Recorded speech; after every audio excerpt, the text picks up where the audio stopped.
Bonjour tout le monde, ça fait longtemps que j'ai pas fait une petite vidéo pour expliquer un truc ou quoi, mais c'est juste que ouais, il y a le blocus qui arrive et là c'est chaud.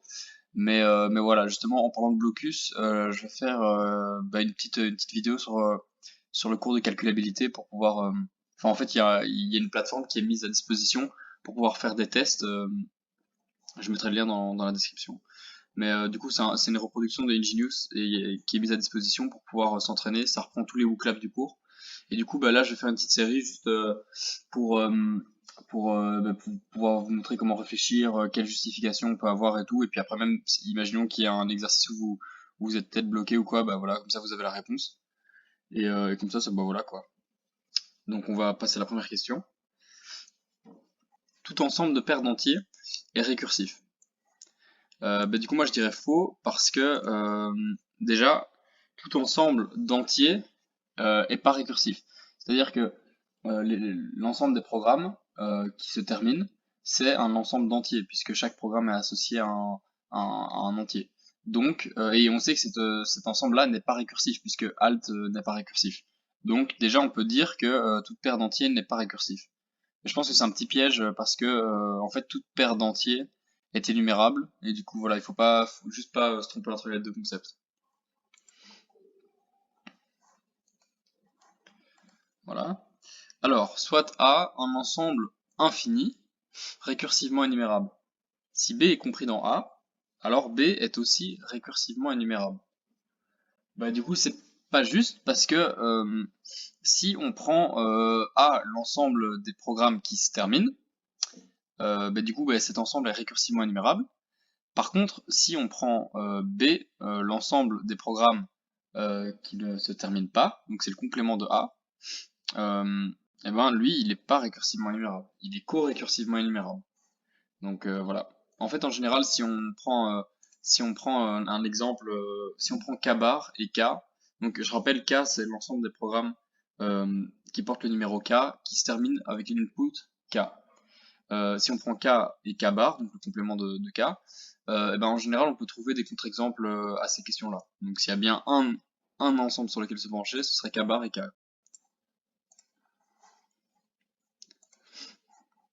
Ok. Alors soit un algorithme de complexité temporelle O n carré, cocher les affirmations vraies. Donc sa complexité est aussi de O n cube, oui, mais je vais montrer pourquoi.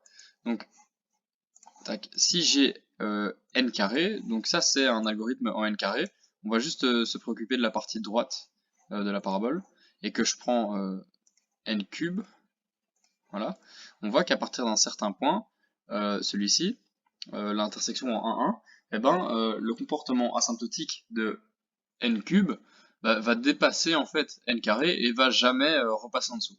Donc c'est bien une borne supérieure de n carré. Par contre, si je prends n, donc juste x, on voit que x n'est pas une borne supérieure de x carré. Parce que ici, donc toujours le même point là en 1, 1, et ben x passe en dessous et ne repassera jamais au-dessus de x carré. Donc cette proposition est fausse. Pour toute donnée, le temps d'exécution est borné par Cn carré. Alors c'est pas vrai non plus, parce que c'est du coup de l'ordre de n carré, on va négliger les constantes multiplicatives, mais aussi les constantes additives. Donc par exemple, si on avait eu euh, 3n carré plus 5, n plus 6, eh ben, ça aurait été aussi du ON carré. Donc, au lieu d'être du CN carré, ça va être du C1n carré, C2n, C3. Ok? Donc, ça, c'est pas juste. Et sa complexité est aussi θ n carré. Alors ça, on n'en a aucune idée parce que pour pouvoir affirmer ça, il faut qu'on ait une information sur la borne inférieure de l'algorithme en question. Et là, on n'en a pas.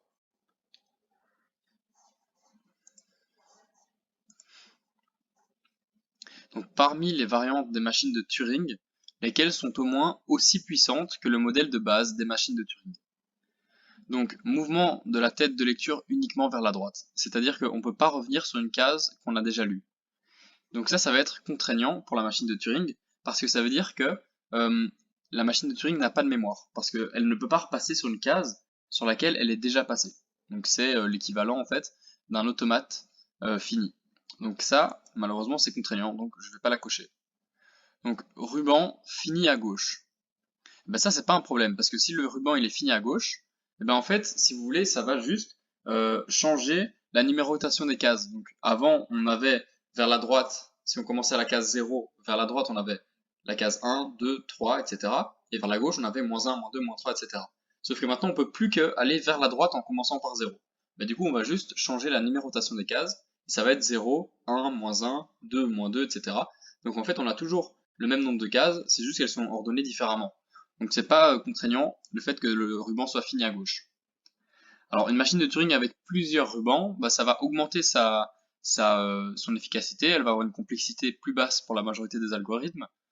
Du coup, en fait, c'est pas plus puissant, c'est juste plus efficace. Mais on va pas pouvoir calculer euh, plus d'algorithmes avec.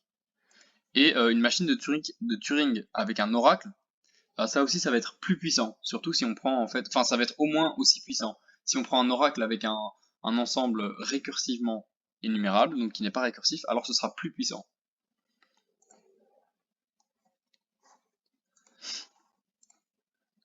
Alors, soit A, un ensemble récursivement énumérable, mais non récursif. Une machine de Turing avec A comme oracle est plus puissante qu'une machine de Turing sans oracle. Ça, c'est exactement ce que je disais il y a 2 secondes. Donc oui, c'est vrai, s'il y a une machine de Turing qui a l'ensemble A qui est récursivement énumérable que comme oracle, alors oui, elle sera plus puissante qu'une machine de Turing normale. Donc la fonction alf18x est calculable. Alors je ne sais pas si ici c'était censé être alt ou alf, mais on va voir que ça change pas grand chose à la question.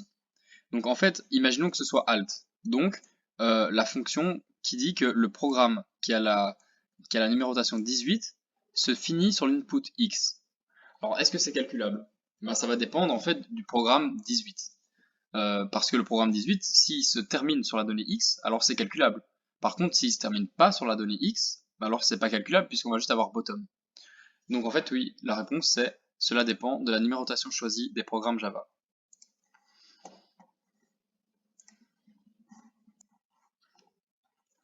Alors, le complément de l'ensemble SAT est-il récursif? Alors, pour rappel, l'ensemble SAT, c'est l'ensemble des propositions qui sont satisfaisables. Autrement dit, qu'il y a au moins un modèle pour une proposition. Alors, on sait que l'ensemble SAT, il est récursif parce que simplement, il suffit d'énumérer et de changer tour à tour la valeur des variables propositionnelles pour vérifier s'il y en a au moins une qui fait en sorte que la proposition en elle-même peut être juste. C'est ce qu'on appelle en fait un solver. Du coup, bah, est-ce que le complément d'un ensemble récursif est récursif? Bah oui, du coup oui, en fait c'est toujours oui. Le complément d'un ensemble récursif est récursif parce que il suffit juste d'échanger les entrées par rapport au programme qui déterminait l'ensemble récursif de base. Donc la réponse est oui.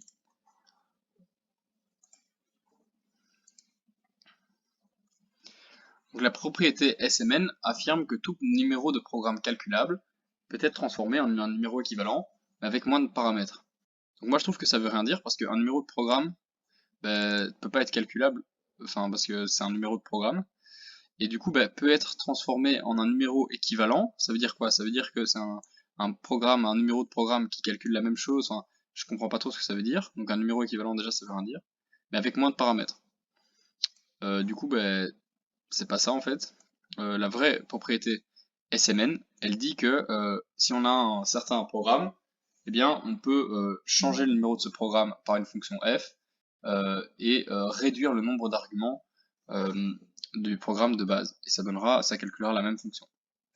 Donc ça c'est faux.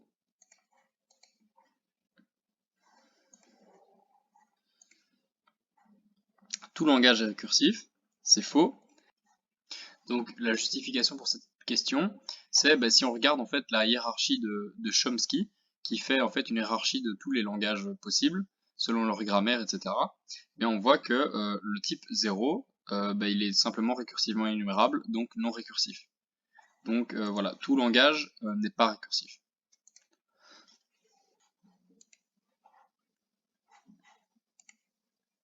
Soit le programme numéro n calculant la fonction factorielle, qui est décrite comme ici. Il faut qu'on coche les affirmations correctes. Donc la fonction du coup n, est injective. Donc ça veut dire que il n'y a aucune entrée qui va donner le même résultat en passant par la fonction. C'est faux parce que si on prend la factorielle de 1 et la factorielle de 0, les deux donnent 1, donc elle n'est pas injective. Donc phi n est égal à n factoriel, quelle que soit l'énumération choisie pour les programmes. Ça c'est vrai parce que l'énumération choisie pour les programmes n'a rien à voir avec phi n. Phi n c'est une fonction, donc rien à voir avec les programmes.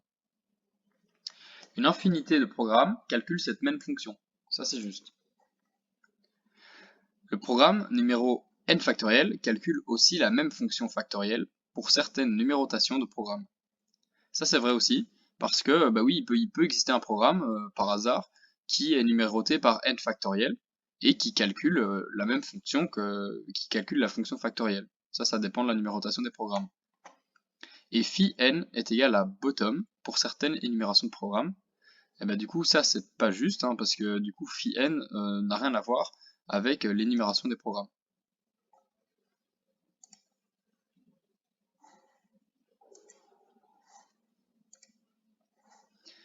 Soit A, un problème intrinsèquement complexe, cocher les affirmations vraies. Donc pour rappel, un problème qui est intrinsèquement complexe, c'est un problème qu'on ne peut pas calculer dans un temps raisonnable pour des instances du problème qui deviennent grandes. C'est-à-dire qu'il n'existe pas d'algorithme polynomial pour calculer le problème en question. C'est tout ce qu'on sait.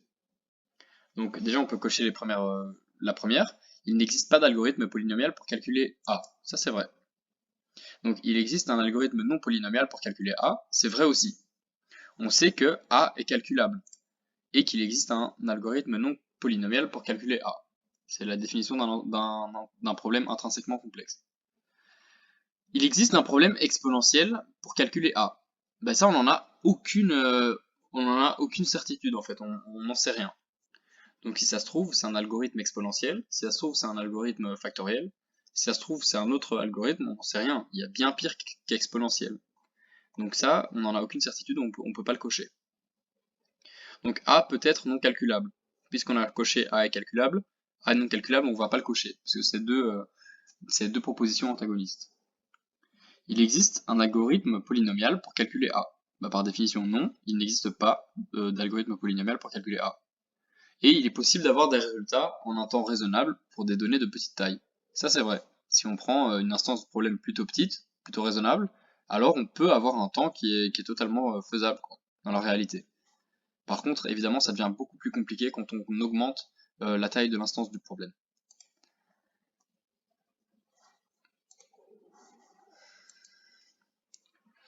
Un sous-ensemble infini d'un ensemble récursif est récursif. Alors, je vais vous donner un contre-exemple, mais c'est faux. En fait, si on prend l'ensemble des naturels, il est récursif, parce qu'on peut d'office déterminer si un élément appartient ou non à cet ensemble-là. Par contre, l'ensemble alt, c'est un sous-ensemble donc des naturels, puisque c'est l'ensemble des programmes qui se terminent sur une certaine entrée avec un certain numéro de programme.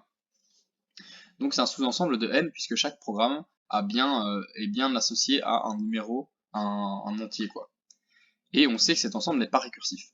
Donc c'est faux.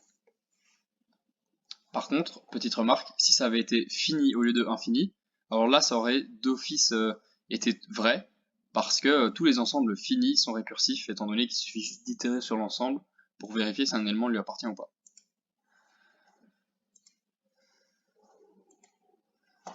Il existe des ensembles récursifs qui ne sont pas récursivement énumérables.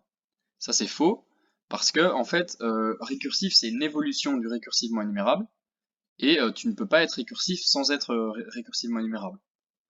Voilà.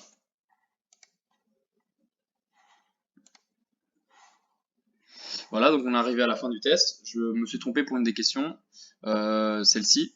Donc si vous avez la réponse, bah, je suis chaud, vous me la donnez, parce que bah, du coup je me suis trompé. Mais j'espère que ça vous aura aidé, et je vous souhaite une bonne grosse merde pour la suite, hein. Allez, salut les gars.